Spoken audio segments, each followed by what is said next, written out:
Hey, welcome back welcome back to another video. Okay, in this video, I want to talk what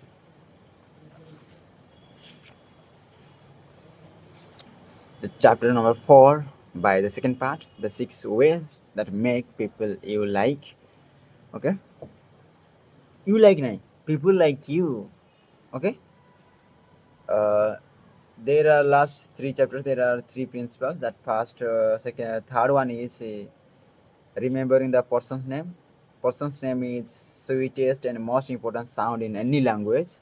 And second is smile. Keep smile in your face always. Okay. And first thing is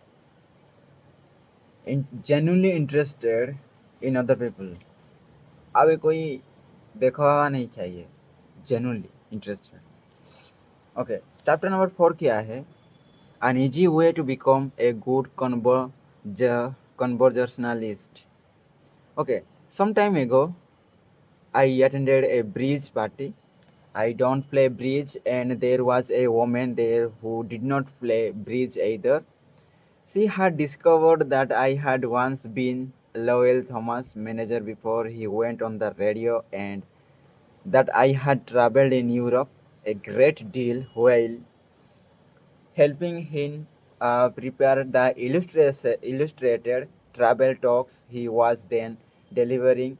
So he said, "Oh, Mr. Carnegie, I do want you to tell me about all the wonderful places you have visited and the sights you have seen."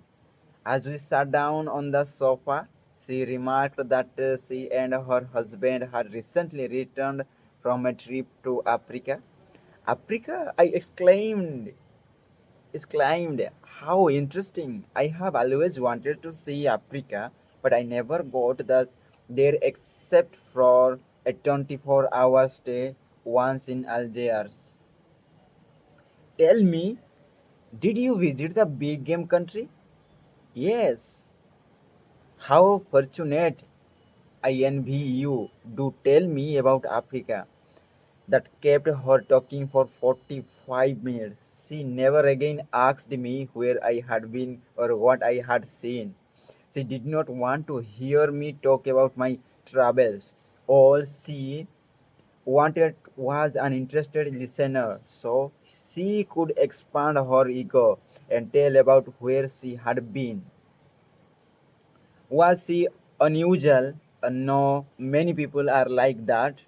For example, I met a distinguished botanist at a dinner party given by a New York book publisher. I had never talked with a botanist before. I found him fascinating.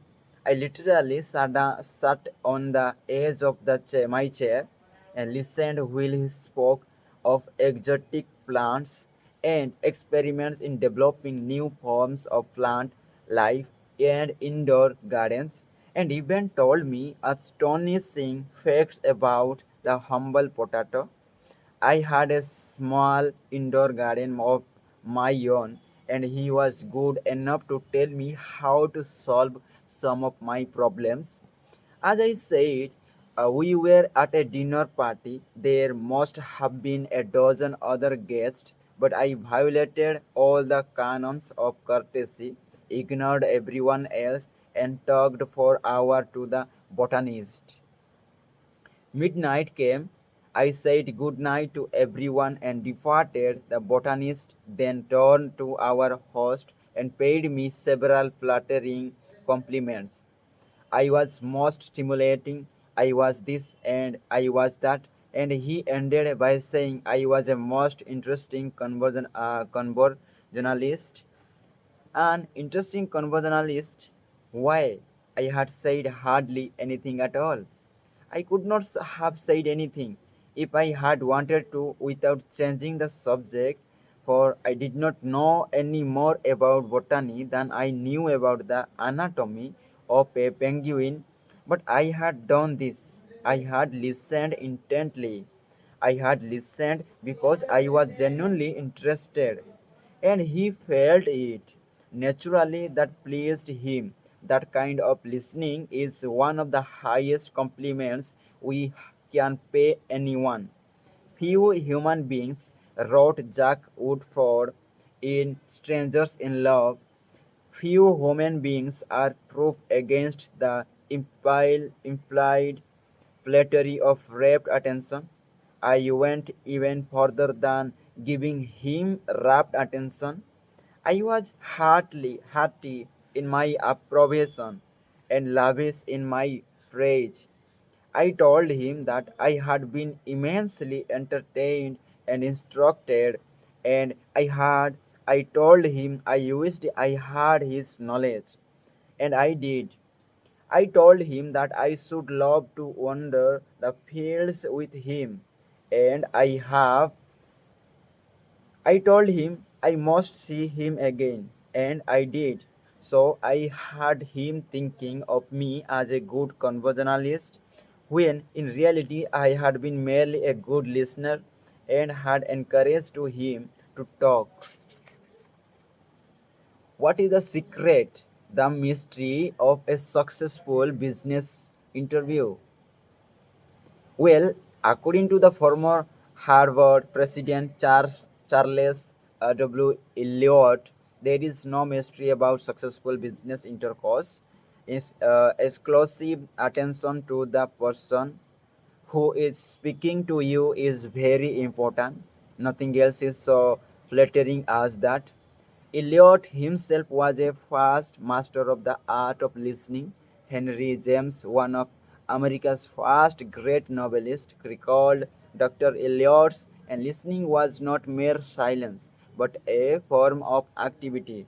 Sitting very erect on the end of his spine, with hands joined in his lap, making no movements except that he revolved his thumbs around each other faster and slower.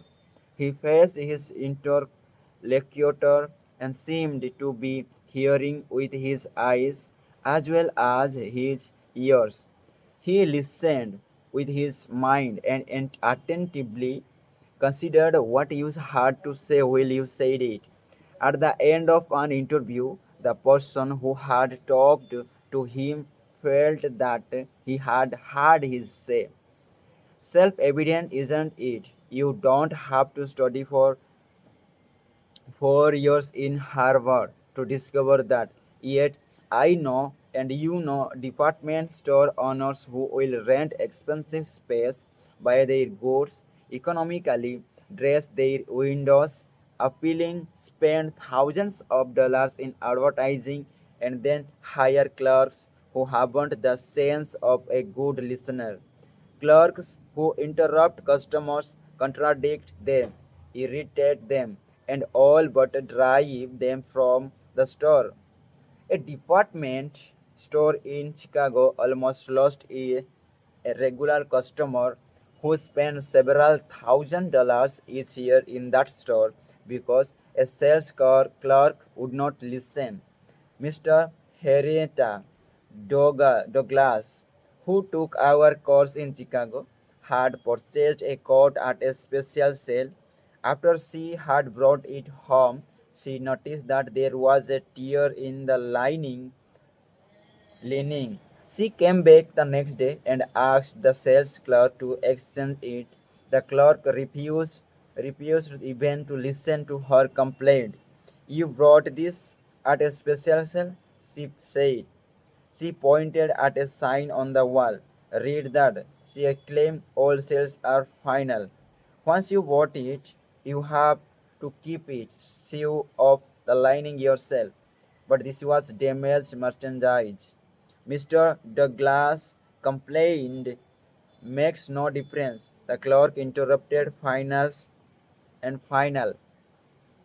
Mr. Douglas was about to walk out indignantly, swearing never to return to that store ever, when she was greeted by the department manager who knew her from her many years of patronage. patronage. Mr. Douglas told her what had happened. The manager listened attentively to the whole story, examined the coat, and then said, sales are final, so we can dispose the merchandise at the end of the season. But this no return policy does not apply to damaged goods. We will certainly repair and replace the lining, or if you prefer, give you your money back. What a difference in treatment! If that manager had not come along and listened to the customer, a long-term patron of that store could have lost forever. Listening is just as important in one's home life as in the world of business. Millie Esposito of Croton on Hudson, New York, made it her business to listen carefully when one of her children wanted to speak with her. One evening, she was sitting in the kitchen with her son, Robert, and after a brief discussion of something that was on his mind, Robert said, "Mom, I know that you love me very much." Mr. Esposito was touched and said, "Of course, I love you very much. Did you doubt it?" Robert responded, "No, but I really know you love me because whenever I want to talk to you about something, you stop whatever you are doing and listen to me."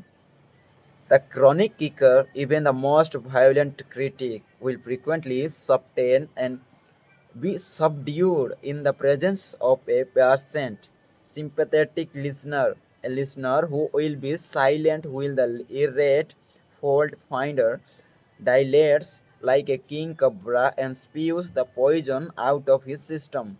To illustrate, the New York Telephone Company discovered a few years ago that it had to deal with one of the most vicious customers who ever caused a customer service representative, and he did course. He raved, he threatened to tear the phone out by its roots. He refused to pay certain charges that he declared were false. He wrote letters to the newspapers. He filed innumerable complaints with the Public Service Commission, and he started several suits against the telephone company. At last, one of the company's the most skillful troubleshooters was sent to interview this stormy petrel. This troubleshooter listened and let the Canta Cantakeros customer enjoy himself pouring out his tirade. The telephone representative listened and said yes and sympathized with his grievance. He rapped on, and I listened for nearly 3 hours. The troubleshooter said as he related his experiences before one of the author's classes. Then I went back and listened some more. I interviewed him 4 times, and before the fourth visit was over, I had become a charter member of an organization he was starting. He called it the Telephone Subscriber Protective Association. I am still a member of this organization, and so far I know, I am the only member in the world today beside Mr. I listened and sympathized with him on every point that he made during these interviews. He had never had a telephone representative talk with him that way before, and he became almost friendly. The point on which went to see him was not even mentioned on the first visit, nor was it mentioned on the second or the third, but upon the fourth interview, I closed the case completely. He paid all his bills in full full, and for the first time in the history of the his difficulties with the telephone company, he voluntarily withdrew his complaints from the Public Service Commission. Doubtless, Mr. had considered himself a holy crusader defending the public rights against Carlos' exploitation, but in reality, what he had really wanted was a feeling of importance. He got this feeling of importance at the first by kicking and complaining, but as soon as he got his feeling of importance from a representative of the company, he imagined grievance vanished into the thin air. One morning, years ago, an angry customer stormed into the office of Julian F. Detmore, founder of the Detmore Holland Company, which later became the world's largest distributor of woolens to the tailoring trade. This man owed us a small sum of money. Mr. Detmore explained to me the customer denied it, but we know he was wrong. So our credit department has insisted that he pay.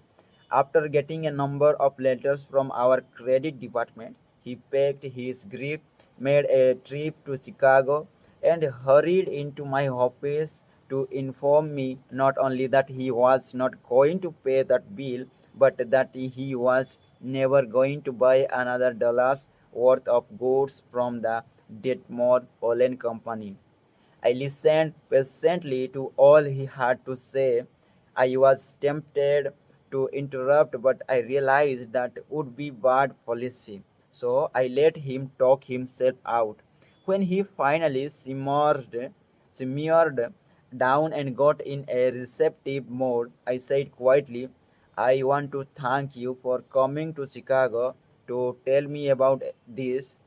You have done me a great favor for the if our credit department has annoyed you, it may annoy other goods customers, and that would be just too bad. Believe me, I am far more eager to hear this than you are to tell it. That was the last thing in the world he expected me to say. I think he was a trifle disappointed because he had come to Chicago to tell me a thing or to tell me a thing or two, but here I was thanking him instead of scrapping with him.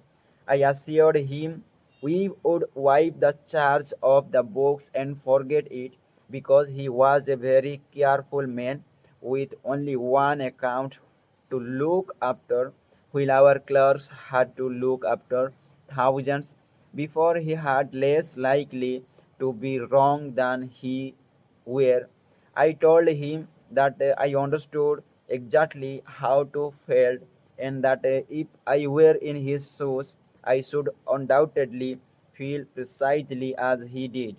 Since he wasn't going to buy from us anymore, I recommended some other woolen houses. In the past, we had usually launched together when he came to Chicago. So I invited him to have lunch with me this day. He accepted reluctantly, but when he came back to that office, he placed a larger order than ever before. He returned home in a subtent mood and wanting to be just a fair with us as we had been with him, looked over his bills, found one that had been mislaid, and sent us a check with his apologies. Later, when his wife presented him with a baby boy, he gave his son the middle name, the Detmore, and he remained a friend and a customer of the house until his death 22 years afterward. Years ago, a poor Dutch immigrant boy washed the windows of a bakery shop after school to help support his family. His people were so poor that in addition he used to go out in the street with a basket every day and collect stray bits of coal that had fallen in the gutter where the coal wagons had delivered fuel. That boy, Edward Bok, never got more than 6 years of schooling in his life. Yet eventually he made himself one of the most successful magazine editor in the history of American journalism. How did he do it? That is a long story, but how he got his start can be told briefly. He got his start by using a principle advocated in this chapter. He left school when he was 13 and became an office boy for Western Union, but he did not for one moment give up the idea of an education. Instead, he started to educate himself. He saved his car fares and went without lunch until he had enough money to buy an encyclopedia of American biography. Then he did an unheard of thing. He read the lives of famous people and wrote them asking for additional information about their childhoods. He was a good listener. He asked famous people to tell him more about themselves.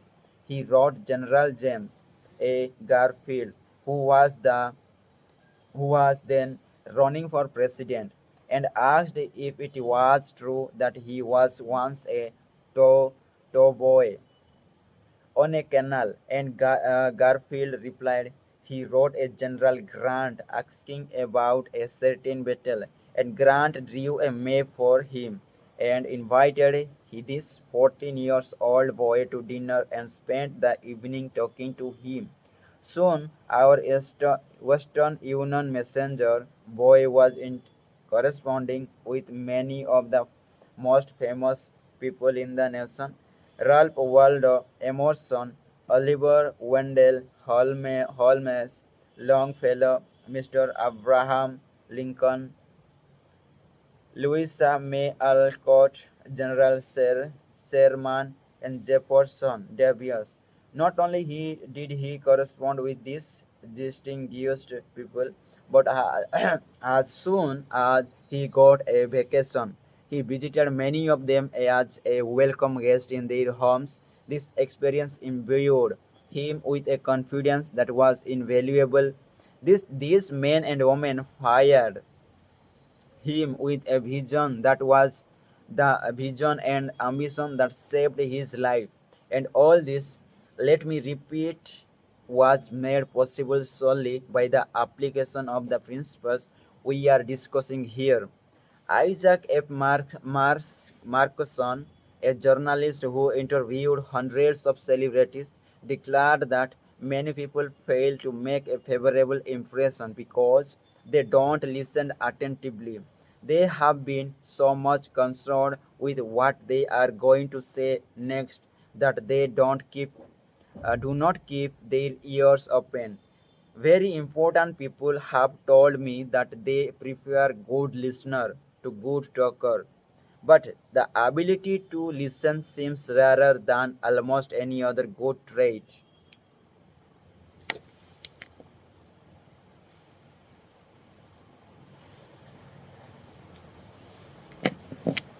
And not only important personages grab a good listener, but ordinary too, folk do too. And as a reader digest once said, many persons call a doctor when all they want is an audience.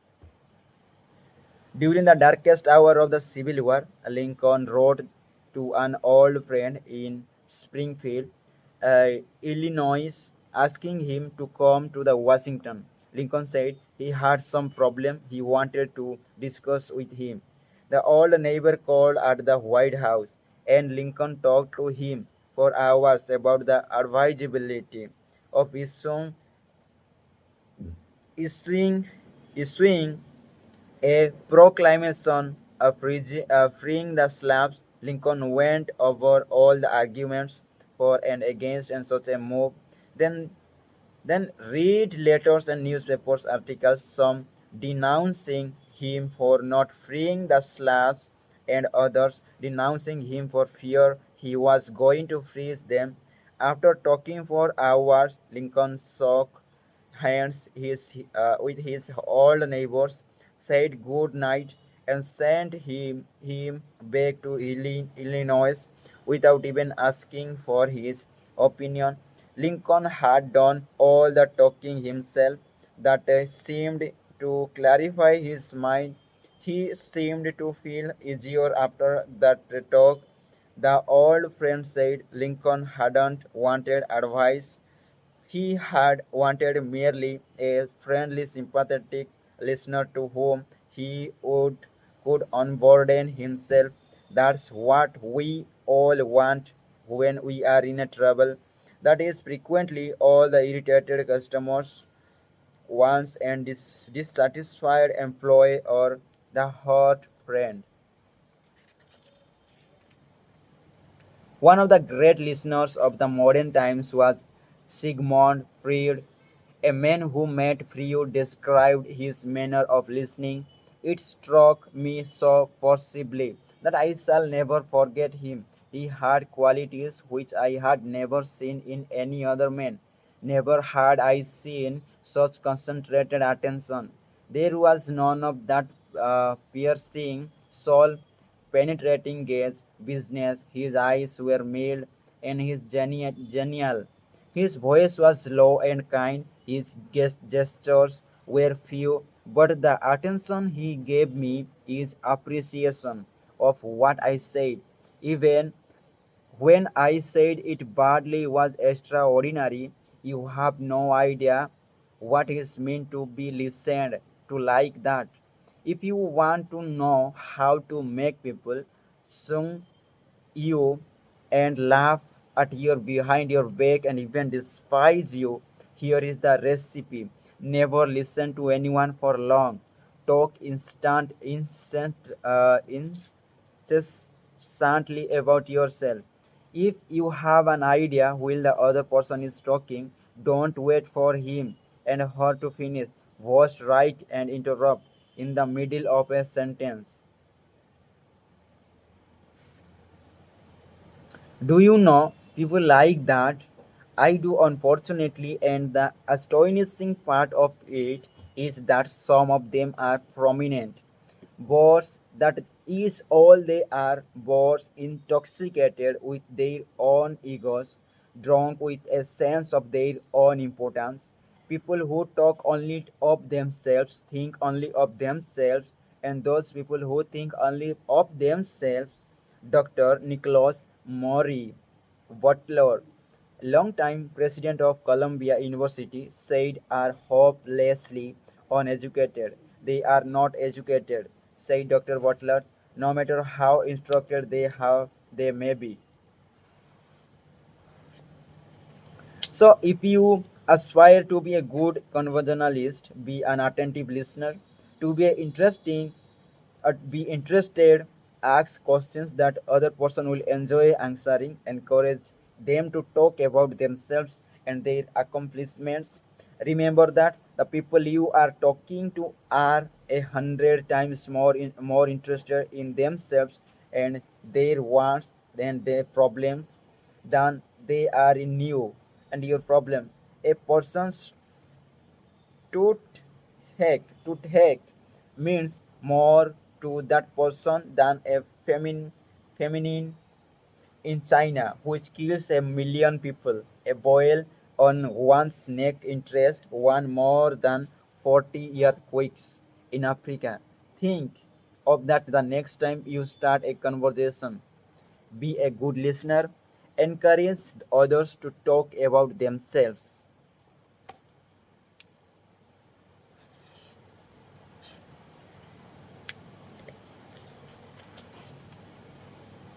Okay, this is all about in chapter number 5.